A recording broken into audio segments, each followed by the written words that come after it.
Good morning students. Previous class में अपन ने median तीनों सीरीज़ के लिए कैलकुलेट कर लिया था, इंडिविजुअल सीरीज़ के लिए भी, डिस्क्रीट सीरीज़ के लिए भी और कंटिन्यूस सीरीज़ के लिए भी, और लास्ट में मेरिट्स और डीमेरिट्स की भी चर्चा कर ली थी अपन ने।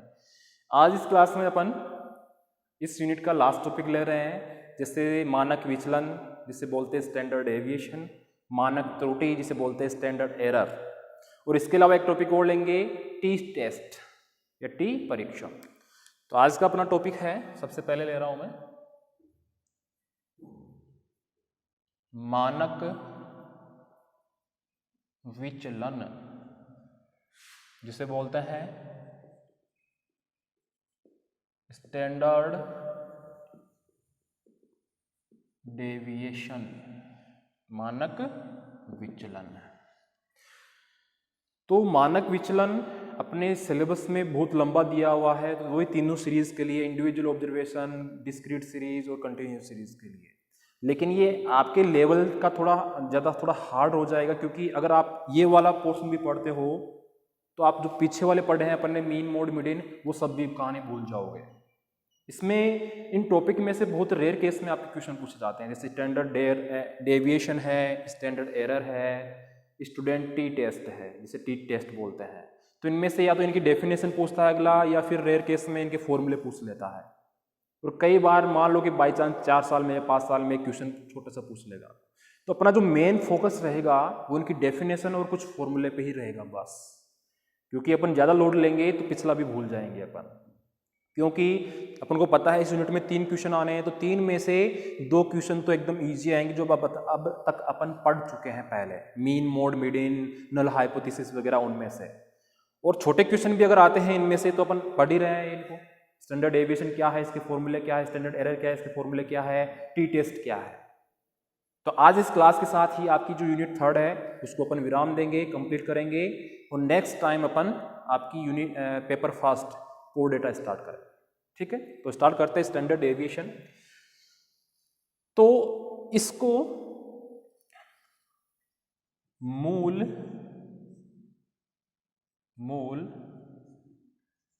मध्यक वर्ग विचलन जिसे अपन बोलते हैं रूट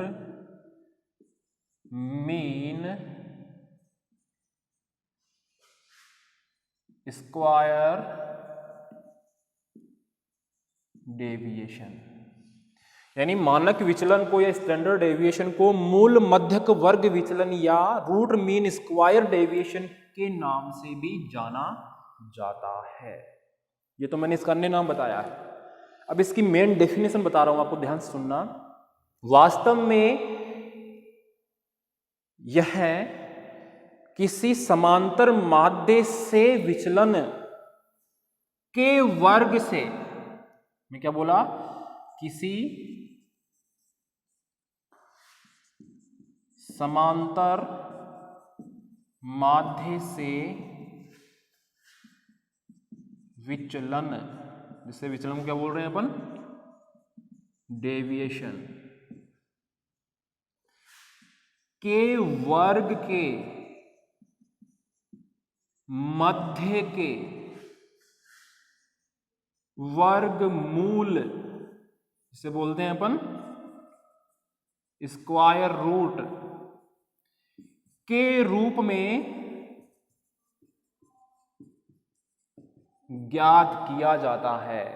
यानी स्टैंडर्ड डेविएशन मीन का या समांतर माध्य के स्क्वायर रूट के रूप में, वर्गमूल के रूप में ज्ञात किया जाता है। किसी भी समांतर माध्य से विचलन, यानी समांतर माध्य मीन के वर्ग के मध्य के वर्गमूल, तो वही आ गया वर्गमूल स्क्वायर रूट के रूप में ज्ञात किया जाता है।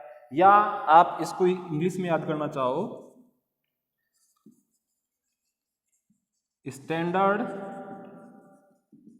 Deviation is the square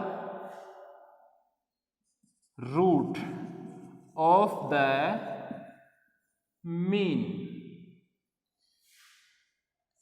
of the short में लिख देता हूं, स्टैंडर्ड डेविएशन फ्रॉम द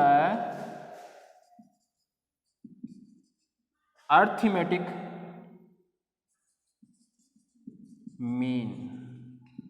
तो कहानी बात वही है, चाहे इंग्लिश में लिखो चाहे हिंदी में लिखो। तो मैंने लिखा है standard deviation is the square root of the mean. Square root of the mean यानी मीन का वर्गमूल। कहां से आया है ये? Standard deviation from arithmetic mean या समांतर माध्य से। यह है इसकी डेफिनेशन। अब आगे बात करते हैं, इस स्टैंडर्ड डेविएशन को ग्रीक भाषा के, इस स्टैंडर्ड डेविएशन को ग्रीक भाषा के सिग्मा, इसे लिखते हैं ऐसे, सिग्मा द्वारा प्रदर्शित किया जाता है या शो किया जाता है। सिग्मा, ग्रीक भाषा के सिग्मा द्वारा, अर्थात एल्जेब्रिक चिन्हों का या एल्जेब्रिक चिन्हों को यहां पे महत्व दिया जाता है। एल्जेब्रिक साइन, साइन को क्या बोलते हैं अपन? चिन्ह। जैसा कि अपन सेकेंड यूनिट में पढ़ चुके हैं, एस स्टिमुलस, चिन्ह उद्दीपन। तो स्टैंडर्ड डेविएशन जब भी कैलकुलेट करते हैं तब एल्जेब्रिक चिन्ह का महत्व दिया जाता है, उनका यूज में उनको लिया जाता है, जैसे सिग्मा हो गया। किसी मीन के लिए अपन स्टैंडर्ड डेविएशन कैलकुलेट करते हैं तो माइनस और प्लस में अगर कोई वेरिएशन आ रहा है अपने पास तो उसका कोई महत्व नहीं होता यहाँ पे। जैसे मान लो कि अपना आंसर माइनस में आ रहा है या प्लस में आ रहा है, ये स्टैंडर्ड डेविएशन कैलकुलेट करते समय किसी मीन का माइनस और प्लस में अगर कोई आंसर आ रहा है, कोई वेरिएशन आ रहा है, तो उसका कोई महत्व नहीं है यहाँ पे कि वो माइनस में है कि प्लस में है। ठीक है, यहाँ तक क्लियर है। इसके साथ ही इसको कैलकुलेट करने के लिए, इसे ज्ञात करने हेतु वेरिएंस या प्रसरण का वर्गमूल निकाला जाता है। वेरिएंस, इसका वर्गमूल। बात हुई है मीन का वर्गमूल निकालेंगे तो क्या होगा? एक प्रकार का स्टैंडर्ड डेविएशन ही होगा। क्लियर है? तो ये मैंने अच्छे से आपको समझा दिया है कैसे इसको प्रदर्शित करते हैं, किन चिन्हों का इसमें यूज में करते हैं, किन का कोई महत्व नहीं होता, इसकी डेफिनेशन क्या है, इसका अन्य नाम क्या है। अब इंडिविजुअल सीरीज के लिए स्टैंडर्ड डेविएशन या मानक विचलन निकालने के लिए फॉर्मूला कौन सा अप्लाई करते हैं, उसको कई बार पूछ लिया जाता है, तो अपन लिखेंगे यहां पे ओनली इंडिविजुअल ऑब्जर्वेशंस का, क्योंकि अपना जो मेन फोकस है इसकी डेफिनेशन, इसको किस वे में प्रदर्शित करते हैं और इसका नॉर्मल फॉर्मूला क्या होता है, बस।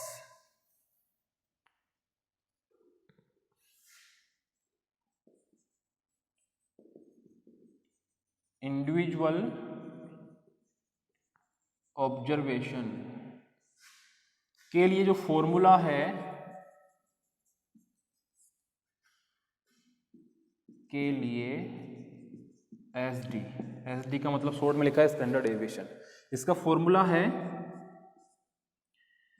एसडी स्टैंडर्ड डेविएशन बराबर सम ऑफ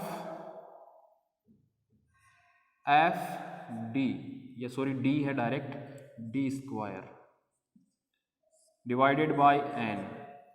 यहां पे जो डी है इसका मान होता है x माइनस एक्स बार, तो यहाँ पे डी स्क्वायर है तो ये क्या हो जाएगा? डी स्क्वायर बराबर x माइनस एक्स बार का होल स्क्वायर। डी का मान होता है x माइनस एक्स बार, तो यहाँ पे स्क्वायर दे रखा है तो क्या होगा? x माइनस एक्स बार का स्क्वायर। तो अपन इसको इस फॉर्मूले में अप्लाई कर देंगे तो क्या हो जाएगा formula? Sum of x minus x bar का स्क्वायर डिवाइडेड बाय n, ये रूट, ये है इंडिविजुअल ऑब्जर्वेशंस के लिए स्टैंडर्ड डेविएशन ज्ञात करने का formula. Sum of x minus x bar का whole square divided by n, ऊपर रूट लिखा हुआ है। क्लियर है? ये अपन ने बात कर ली है स्टैंडर्ड डेविएशन की। अब अपन बात करेंगे स्टैंडर्ड एरर की, जिसे बोलते हैं मानक त्रुटि। क्या बोलते हैं? मानक त्रुटि।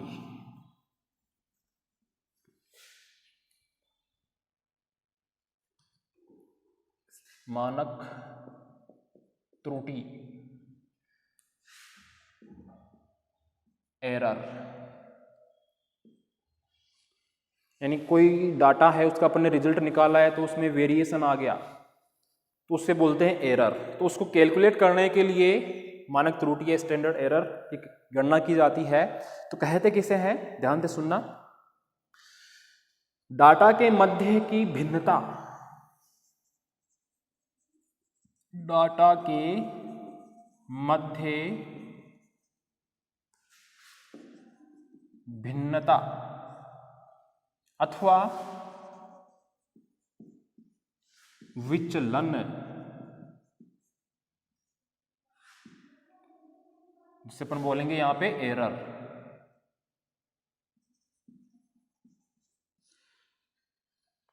ठीक है, को दर्शाने हेतु स्टैंडर्ड एरर या मानक त्रुटि ज्ञात की जाती है।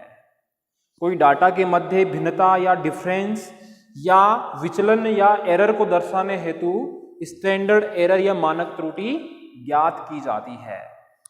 फिर से समझना, कोई समष्टि है, इसे बोलते हैं पॉपुलेशन, अथवा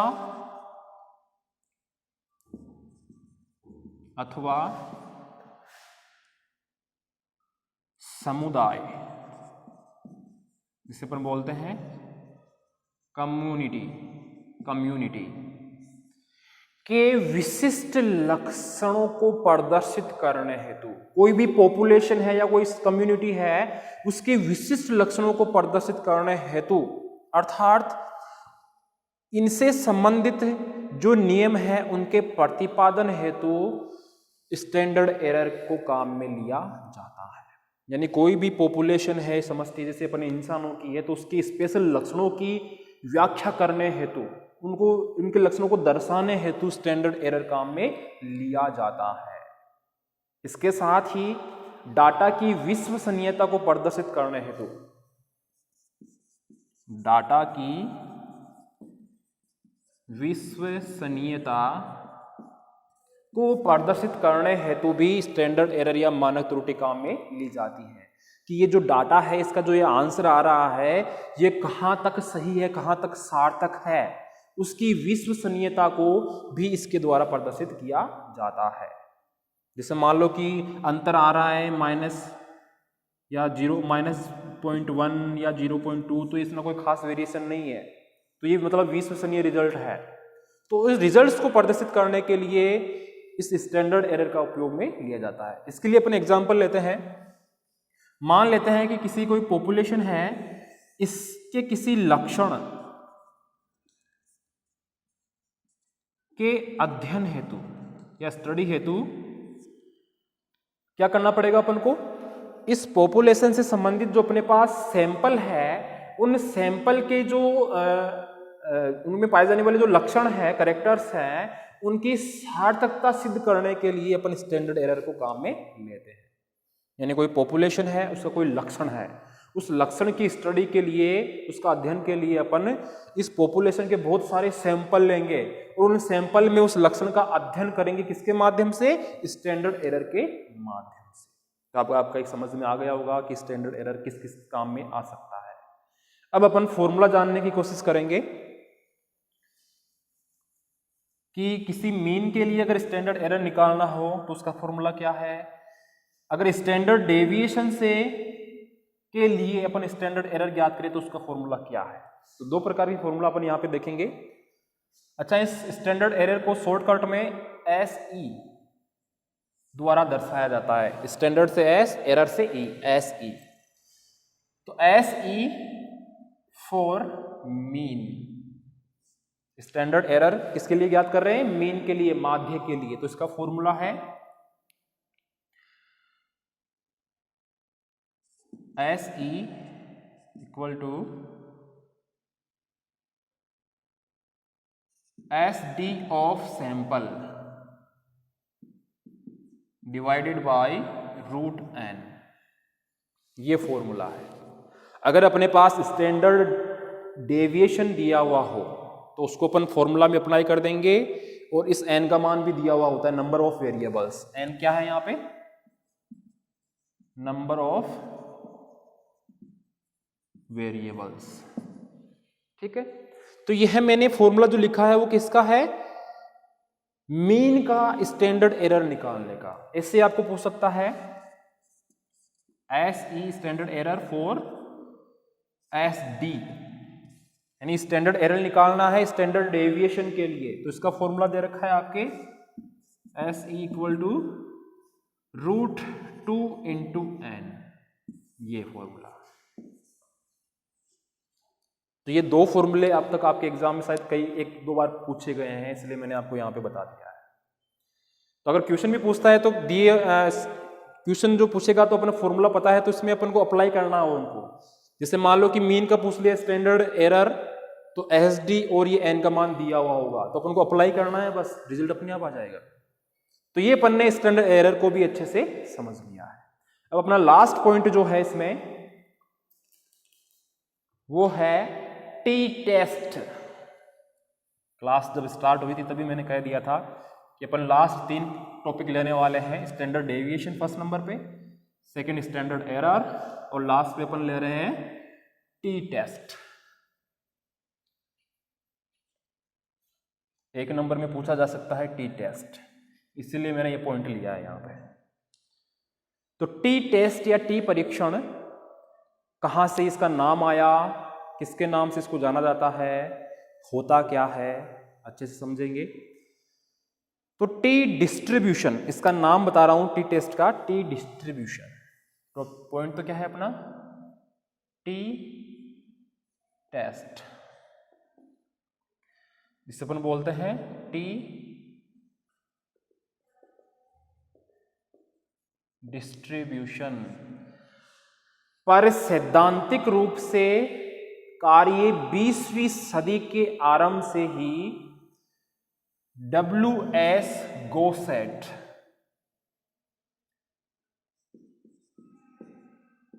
सैद्धांतिक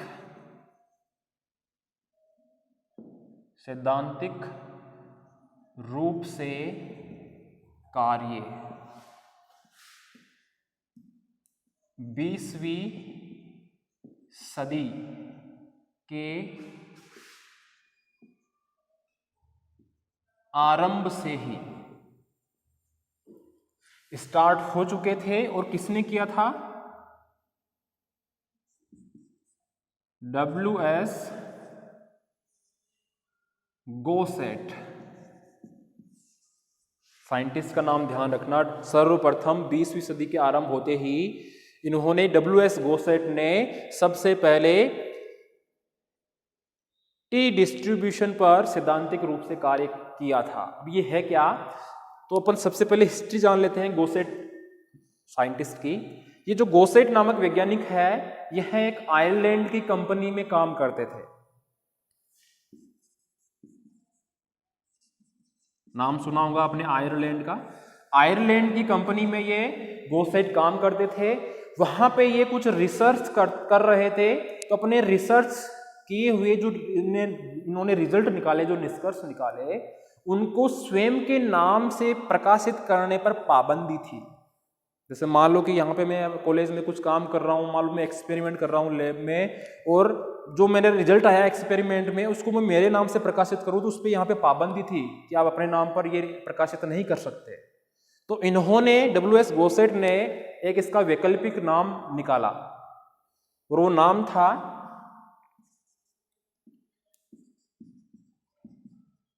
वैकल्पिक नाम दिया। यानी खुद के नाम से तो ये प्रकाशित नहीं कर सकते थे अपने रिजल्ट्स को, निष्कर्षों को। तो इन्होंने एक वैकल्पिक नाम ढूंढा, स्टूडेंट।